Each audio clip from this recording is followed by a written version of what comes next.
Hello, everyone, and welcome back to another episode of Repair's Realm. It is unbelievable, Scott, that this is pretty much our last one for the year, right? This year has gone by way too fast. Way too fast. It's one of those things where we could add a couple more months in the year and still feel like we're behind. So, You are not lying. But welcome again. My name's Tony Guzman, and to my left I have Scott Van Hooley. I'm the manager of the RTS team. Yeah, very good. So today what we're going to do is we're going to spotlight some of the resources in industry support that RTS has to offer. Scott and I, what we're going to do with this episode is we're going to discuss key topics that includes article hotspots, technical articles, and OEM repair information updates, and much more. So we have a little bit of a list to go over today. So as we get going, for all of you out there watching, if you have any questions throughout this episode or any other episode that you may watch online or on demand, you can submit those questions to repairsrealm@i-car.com. So with that, what we want to do is, first off, for those that are new or do not know about RTS, right? Can you give us a quick overview of what RTS offers and how it supports the collision repair industry? Yeah, so RTS was started really because the industry asked us to. There was a lot of information out there. We've been around over 10 years now, and there was a lot of information gaps out there, and the industry really wanted us to work on closing some of those gaps. And so one of the things we did was start the RTS team. We came up with the website. It's kind of that main output.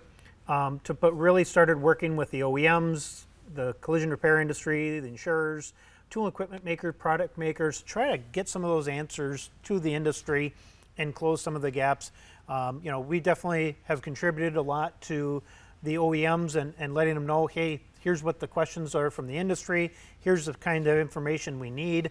And the whole industry has really worked together to help us do that. But one of the things that RTS is really good at is working with everybody to help get the information into the hands of the people working on the vehicles so that we can get that complete, safe, and quality repair. That is really good.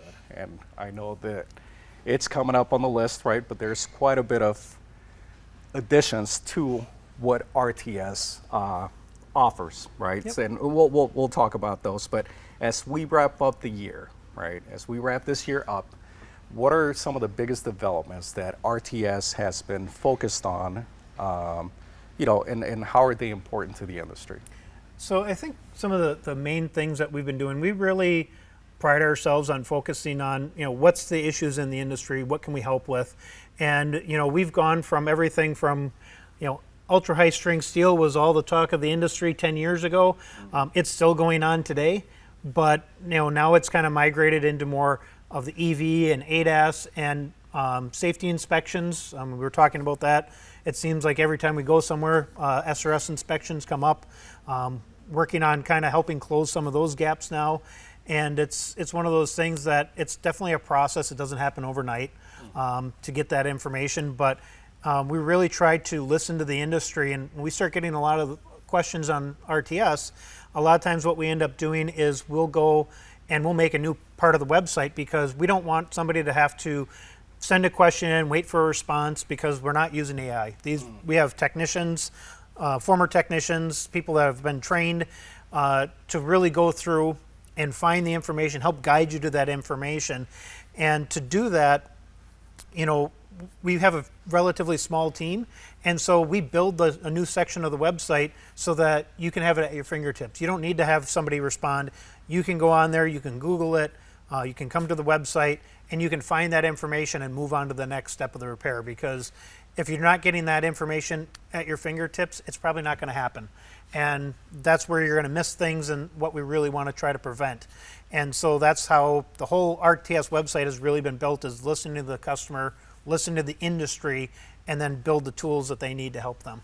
Oh, and that is great. Let me just say that is a really nice tool. Prior to me coming to iCar, didn't know much about it. Once I came into iCar and I saw and realized how much you guys provide for the industry, that was just an eye opener, right? And you mentioned it, technology, ADAS, EV. In the past 5 years, how fast have these technologies, improved, and where they started to where they're at now? It's a big, quick turnaround, fast turnaround, I guess, with information. And that's one thing that I think a lot of people don't appreciate. As fast as it changes for us, the OEMs and everybody else, they have to change with it as well. And a lot of times when that new technology hits, it's one of those things that sometimes it takes a little bit of time for that service information to get updated. If we don't ask the right questions, if we're not saying, hey, can we get some clarification on something, they don't always know that they need to answer the question. Right. And so having that feedback loop to the OEMs is absolutely vital. And it really starts to show what we can do as an industry. Well, when we can, instead of complaining about something, we can say, hey, can we get an answer to this and have a positive effect on it? And it's not, oh, this is just terrible. Why isn't this better? It's, here's what I need to know. Can we get the answer to it? And the OEMs go back and they're updating repair procedures, making new repair procedures, updating position statements, all of that. And so it's always evolving and changing. And we're going back and updating all that information as quickly as the OEMs can give it to us. We're going to go out there and we're going to update everything that we can so you have the right information. And that's another good thing to point out and highlight from RTS, that you guys are not just gathering information, right? You guys are pretty much a conduit between the OEM and the industry. So that's really good.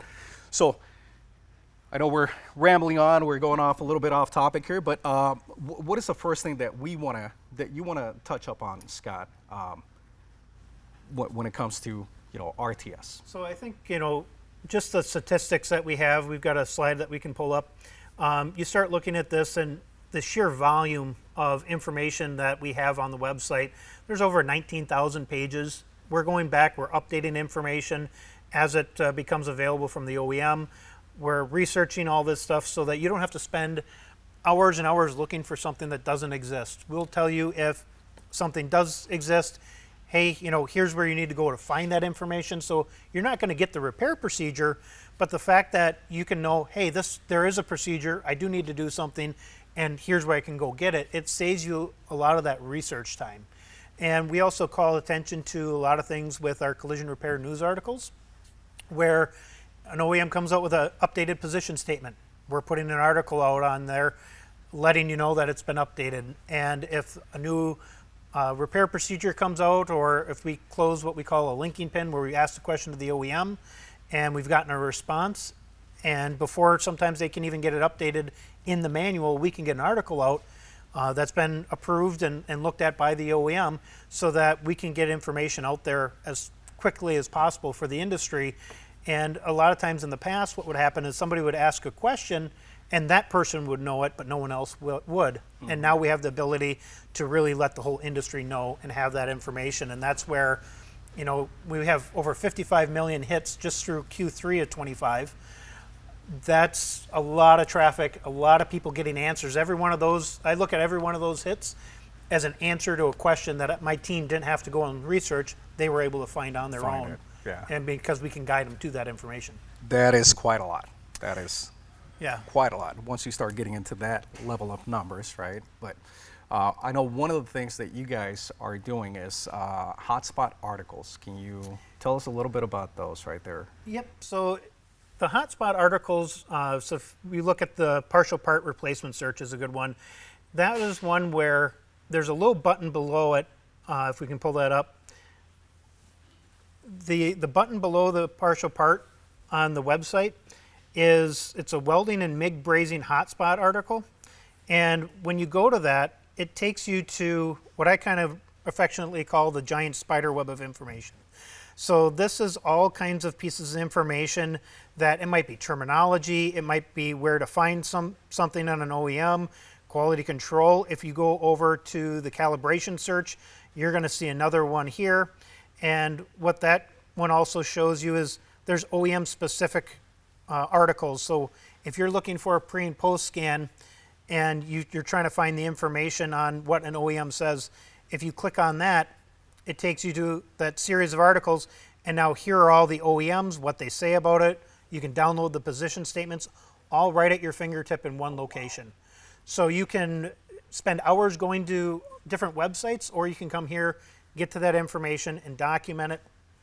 And then we also have at the bottom of the OEM information pages, I can show you this here. If you go to any of the information pages, we have this list right here of all the articles and things like that that have this information on it. So if you click on any of these links here, it'll take you to what the OEM says about structural sectioning procedures. We have an article pointing you to that information where you can find it in the OEM service information and a little bit of the highlights around it.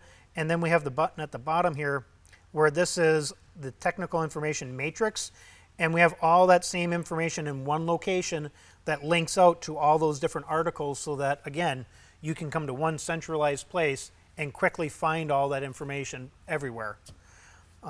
So that's one thing that we also like to do is we have the information in one location, but you can get to it 20 different ways. So no matter where you end up on the website, there's a way to get to that information.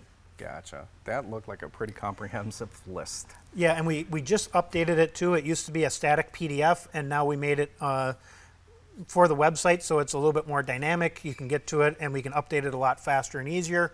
So that that's one thing that we pride ourselves on is being able to do these updates and validate it and get that information updated at the click of a button. So that was going to be my next question is, do you guys have this on an update cycle that you updated once? Yep.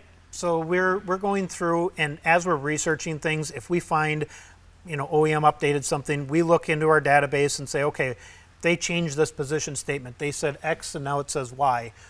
What other things does that affect? And we'll go and update all of them that are affected by this so that everywhere you look, it's got the updated information as soon as we get it.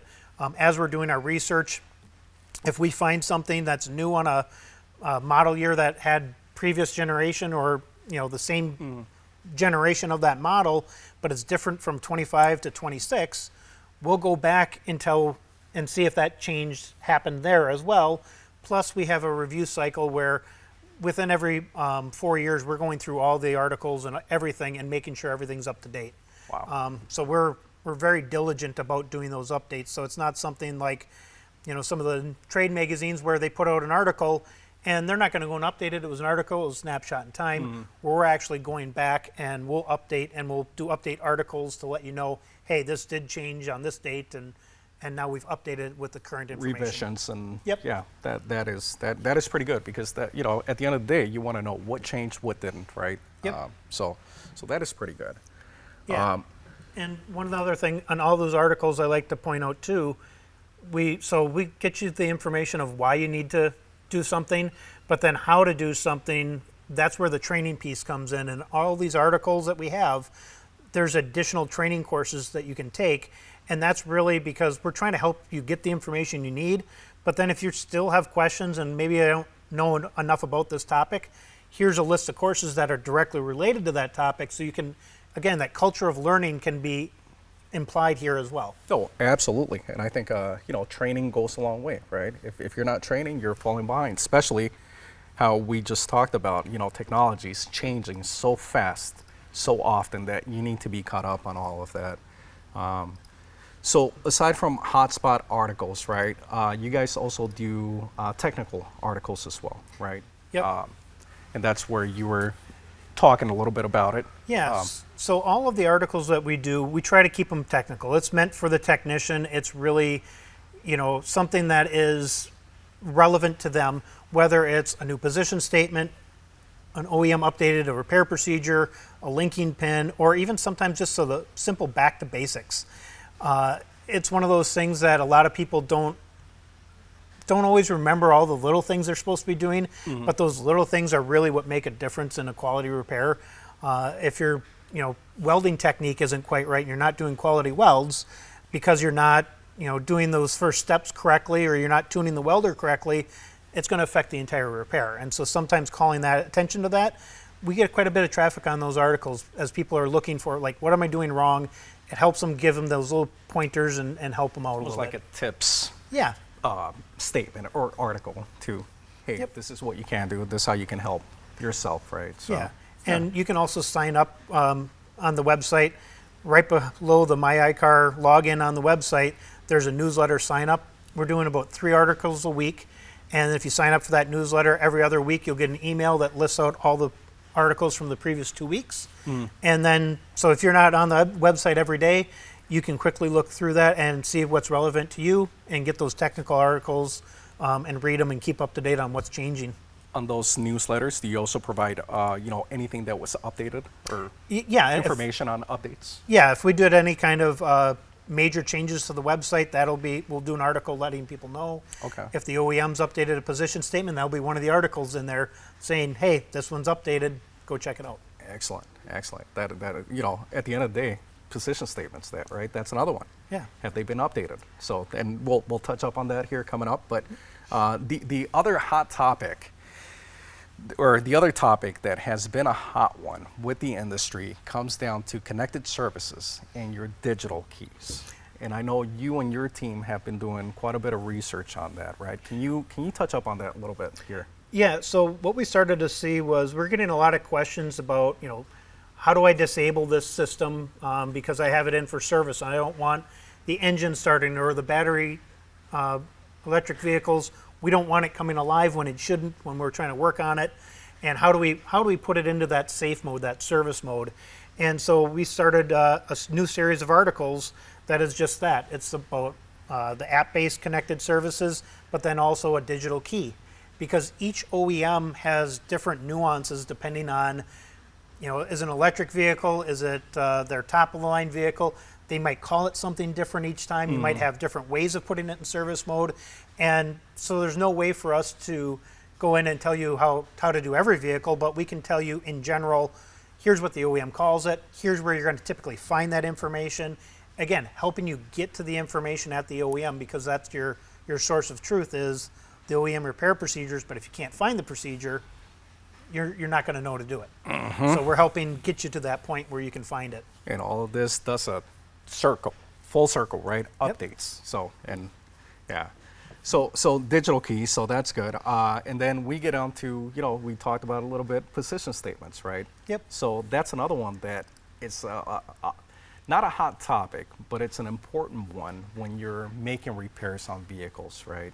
Yeah, and position statements are one of those things that I think people abuse them a little bit and use them in the wrong way because we want a position statement for everything, but most of the time, a position statement is simply calling out what's already in the service information. And, sometimes it might be something that's a little bit buried and they call attention to it. In the case of Hyundai, they came out with a bumper cover repairability position statement, and that was based on industry feedback saying, hey, can we repair your bumpers? A lot of the other OEMs had it, but that feedback got to Hyundai. They were able to look at it and say, well, we kind of already say it in our repair information. Maybe we can make it more clear in there. So they updated repair information. They updated the repair procedure to help give the industry that clarity. And even to the point where some of the OEMs going in and, Hyundai is another example, they updated their pre and post scan position statement and went away from the recommended and went more to that required verbiage that we're seeing some of the other OEMs go. So Right. 2025 was kind of the year of updates. A lot of the OEMs were updating position statements, procedures, and not necessarily anything earth-shattering that we hadn't seen before, but really updating and kind of the coalescing of everyone kind of working towards that same end goal and that same message and getting some of the similarities ironed out between the OEMs where maybe it's a little bit more similar and not so specialized for some of that position statements and things like that. And I have been hearing and seeing a lot more of that cohesiveness, right, of them working together towards a goal. But so position statements, can't stress it. Use the OEM service information. Whenever you're doing any type of repair, again, things are changing so fast that you want to make sure you have the most updated and correct information at your fingertips. Yeah, and the One of the last ones that we kind of wanted to talk about was the Ford rear rail sectioning procedure that they came out with. That was one where, again, that industry feedback from insurers, repairers, RTS, Ford listened to that, and they actually came up and they did a repair procedure where it actually went retroactively backwards. And it wasn't just for 2025s. They went back, in some cases, I think it went back 2012, 2010, somewhere in there. I don't remember, but I know it went back. It went back quite a ways, so don't quote me on it. But it went back quite a ways, and that's not always typical, but I think the OEMs, they understand the need for that, and having more repairability. The OEMs, they all want more repairability in their vehicles, and Ford has done a fantastic job of working with us, and I believe we have a page here that they want to get that information out to the industry. They want the industry to know about this, because in a lot of cases, having this procedure where you have 3 different sectioning locations on a boron steel rail is really helpful, because if there's any damage in there, if you have to put the whole rail in, it's a very intrusive repair, where now you might only be putting in those stubs in those specific areas, and now it becomes a much more repairable vehicle. The customer vehicle isn't being totaled, the shop gets the work, and but it's a boron steel rail, something that the engineering department had to really go in, look at, and make sure that this repair is not going to negatively affect the vehicle. And you're hitting it right there on the nail, right? They're doing their due diligence on testing, right? Yes. That's what they're doing. They're testing it out. You're getting it, right? It's in their procedures, and kudos to Ford. They do a really darn good job at their service information. Yeah, and I like the links that they have in there. They even have a couple little videos, animations, things like that. So kudos to them. Yeah, and a lot of the OEMs, I think a lot of times the industry thinks, oh, they just do it on a computer. Yeah, that's where they start. A lot of times they do it on the computer, but then in cases like that where, okay, we're looking at this exact repair, it's not something we've tried before, they a lot of times will go and physically make those joints and destructively test them and see how they perform and make sure that the CAD data matches the actual repair of the vehicle. And so that all takes time. So they have to do their due diligence. So I know we always want the answer because we got this vehicle in our stall, but sometimes it just takes a little bit of time to do all that work. Right. But once it's done, right, it is for the entire industry. So that's really good. Yeah, and I think those were most of the topics that we wanted to touch up on, right? Just what is new with RTS, show some of the features that you were showing, and then just give a little insight on what it is for those who didn't know. So any other thoughts on your end, Scott? Yeah. Again, great tool. Yeah. Great tool. I use it on our end. We are part of the product development team, right? So on our end, we're also doing research whenever we're developing courses. So that's for us, really good, useful tool, which I'm sure it's for the technician as well.